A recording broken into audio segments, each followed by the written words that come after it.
Welcome back to Grounded, home of mindfulness, meditation, self-exploration. Currently sitting in a petrol garage waiting for a car wash. And over here in the UK, for some reason, they've closed down all car washing businesses due to the COVID restrictions.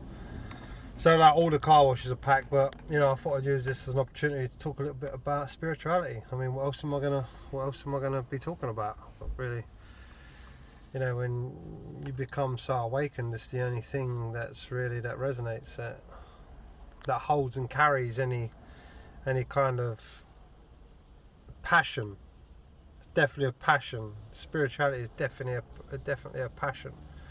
It's a way of being, a way of speaking, and it's putting forth that knowledge for other people to realise that passion that lies within them. The passion of love, the passion of God, the passion of creation.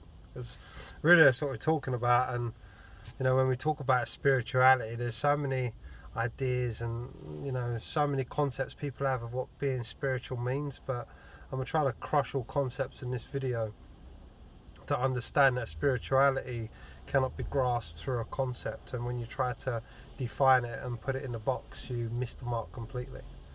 And that's because spirituality in truth is undefinable. In truth it is no thing, no space, no time, no existence, no nothing. It is the realization and the tapping into the consciousness that you truly are. The consciousness before all form.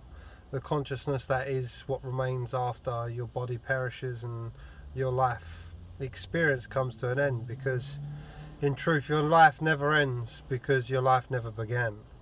What began was your body. What began was time. What began was experience, which we kind of believe is that linear process of our lives unfolding. But in truth, nothing ever truly unfolded that wasn't you, because the body or the experience of reality is nothing more than a fleeting dream, as many people or many prophets and many people have spoken to or spoken about, that life is a dream, and the truth of it is life is a dream. And although, well, at the same time, it's important to distinguish between what is life and what is living, because we think that life is everything around us and everything that's happening, when in truth life is what's actually before all of existence. Existence is made up of life, but life is what is within all form.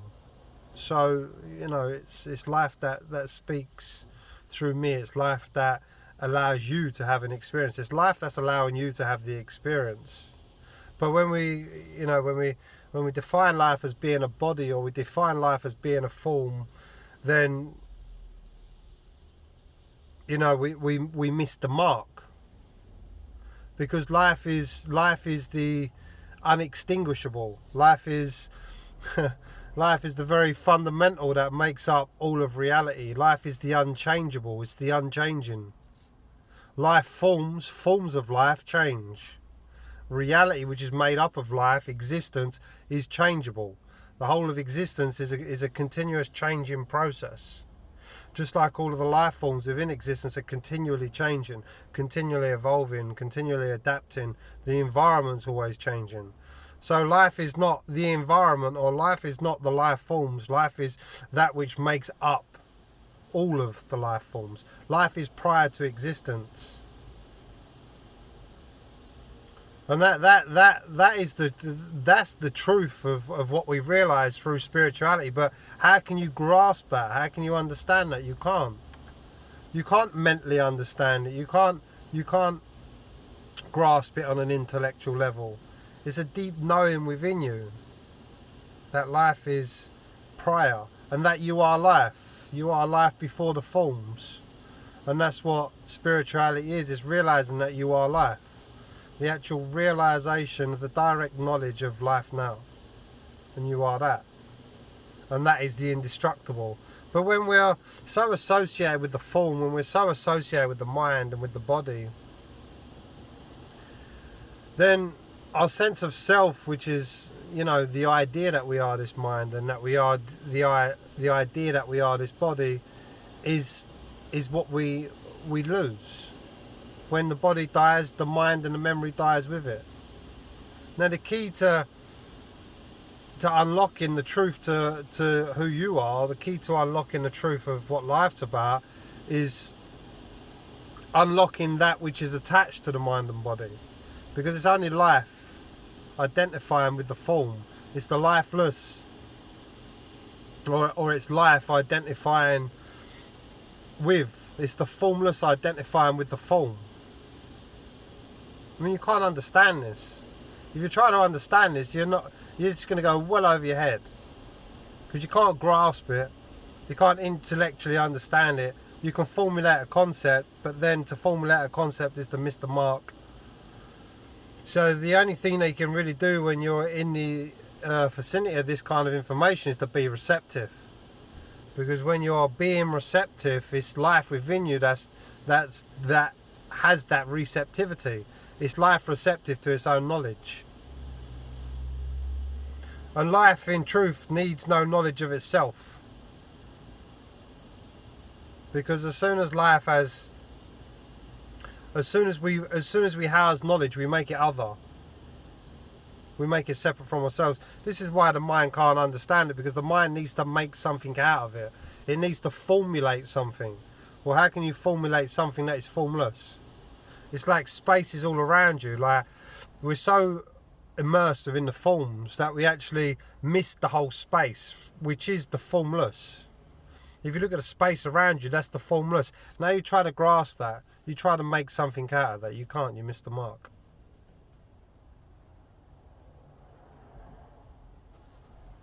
And so spirituality, we can have pointers. Like, I'll give you pointers in this video. This video is endless pointers. But the pointers are never the knowledge. The knowledge is the realization. And that's the direct communication. The direct connection between you and the source. And there's no higher self and there's no lower self involved in it. When we get really deep into the awakening process, there is only the higher self. The lower self is when the higher self is attached to the lower self. When we've got that sense of self, when we've got the personality, when we've got the personal identity. And then within the personality and the personal identity is all of the wants and the desires and what you want for your life. And that's beautiful on one level. But it's not the truth. The truth is, or the greatest, highest realization is to not have a lower self. To just be the higher self, to just be the pure consciousness from which you need no knowledge. You are just, you are it, you are the presence, you are the moment, you are the embodiment of that consciousness. And that consciousness doesn't need anything, it doesn't need to know anything, because everything that it needs to know is known when it's needed to know, when it's needed to be spoke, is spontaneous. This is the key to living your life effortlessly, the key to living your life in pure flow. Pure flow.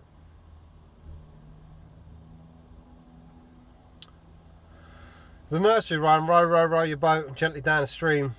Life is, row, row, row your boat gently down the stream. Merrily, merrily, merrily, merrily, life is but a dream. The amount of truth in that nursery rhyme is on another level. Row, row, row your boat gently down the stream. Let go. Allow the stream to take you. Allow life to take you. Merrily, merrily, merrily, enjoy it. When you're letting go and you're no longer trying to make it happen and you're in a state of surrender, or you're in a state of unified consciousness, then you live joyously, you live from the moment. And that's when you flow effortlessly through the dream. Connected. How could you possibly need anything when you're connected to everything?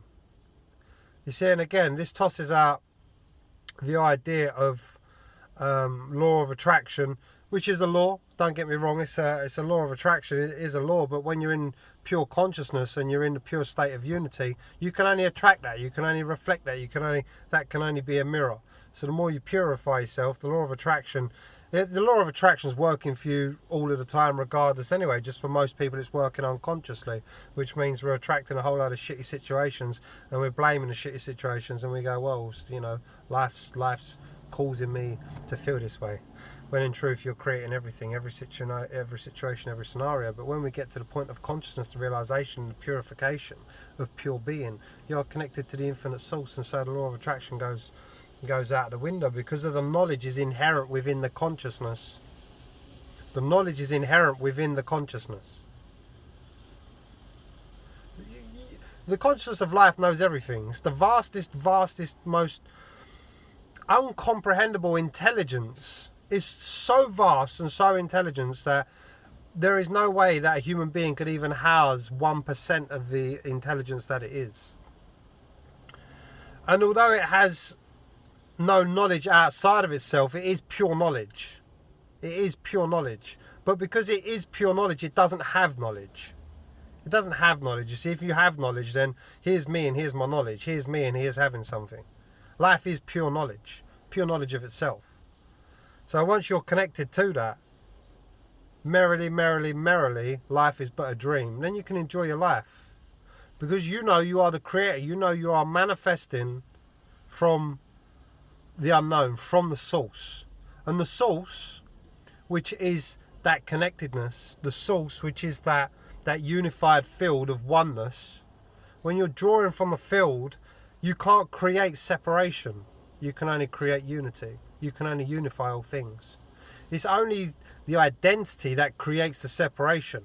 And if you look at identity is based around the idea of aloneness and rejection and unworthiness. And it's aloneness and rejection and unworthiness what we hold on to and we believe in, that we attract. You see, it's only life attaching to these identities that creates it. When you don't have these identities, and your true identity is your original higher self, which is the pure consciousness itself, you can only manifest, you can only create that, because you are a reflection of whatever you are housing within. If you are housing separation, you are reflecting and mirroring separation in your reality. If you are housing pure consciousness, the awakened state and being connected to the source, then you can only reflect that in your reality. So in truth, when we get to these real higher dimensions, when we get to these higher realizations, that everything else becomes irrelevant. Reality becomes irrelevant. You can enjoy reality, but what you enjoy most is your connection to life. Everybody's seeking and searching that connection to life. What everything you do is to feel a particular way. You want to feel connected. You want to feel love. You want to feel good. You want to feel joy. What you want to be is you want to be connected. You're seeking and searching for the source within you. Only when we do it on a mind, because the mind is in the way, because the mind covers up this realization, we have to externalize this joy. We have to externalize this happiness.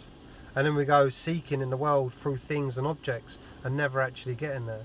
Because what we truly seek, we have to detach from that which seeks. We have to detach from the concepts. We have to detach from the idea. We have to purify the being until what is existing in you is pure life and the knowledge of pure life. Life knowing itself in every moment. And that's when you're free. And that's accelerated living. Until next one, much love.